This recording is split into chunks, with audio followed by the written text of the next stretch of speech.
সব জায়গায় দুর্নীতি চলছে, এখন চলবে, এটা কি থামানো যাবে? ওরা নাকি 400 জনের প্যাকেজ নিয়ে আসে, কিন্তু 400 জনের প্যাকেজ ওরা কখনো দেয় না। অন্যদিন বেশি নেয়, সাংবাদিক না থাকলে যারা খুচরা না দিতে পারে তাদেরটা বেশি নেয়। সব গাড়িতেই ডবল টাকা নিয়ে 2 প্যাকেজ করে দেয়। আমরা বলি যে আমাদের দেখান একটু ভিতরে আছে কিনা, ওরা দেখায় না। ওরা 10 টাকা 20 টাকা ফেরত দেয় না, খুচরা টাকাও নিয়ে আসে না।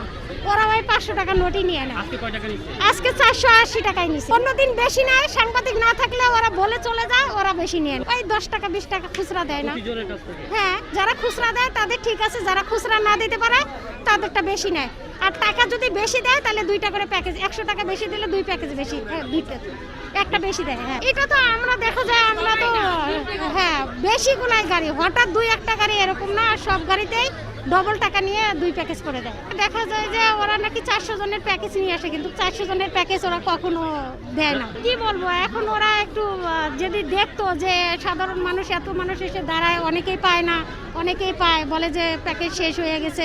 আবার গাড়ির ওই যে পিছনের ব্যানারটা, মানে গাড়ির ইয়েটা ওরা ওটা উঠায় রাখে, যাতে ভিতরে প্যাকেজ থাকলেও আমরা দেখতে পারি না, ওরা নিয়ে টান দিয়ে নিয়ে চলে যায়। ওদের লোক থাকে কিনা, গাড়িওয়ালাই থাকে, আমরা বলি যে আমাদের দেখান একটু ভিতরে আছে কিনা, ওরা দেখায় না।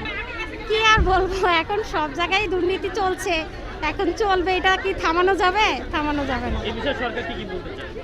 এই বিষয়ে সরকারে কি বলবো, সরকারের ধন্যবাদ জানাই যে গরিব দুঃখী মানুষরা এখান থেকে নিয়ে খেতে পারতেছে। এটাই দেখা যায়, আমরা তো 2 টাকা কমের জন্য লাইনে দাঁড়াই, ওরা তো সেটা মানে না। টাকা বেশি দিলে আপনি দিবে, আর যদি না দেন তাহলে বের করে দিবে, তখন কিচ্ছু বলবে না।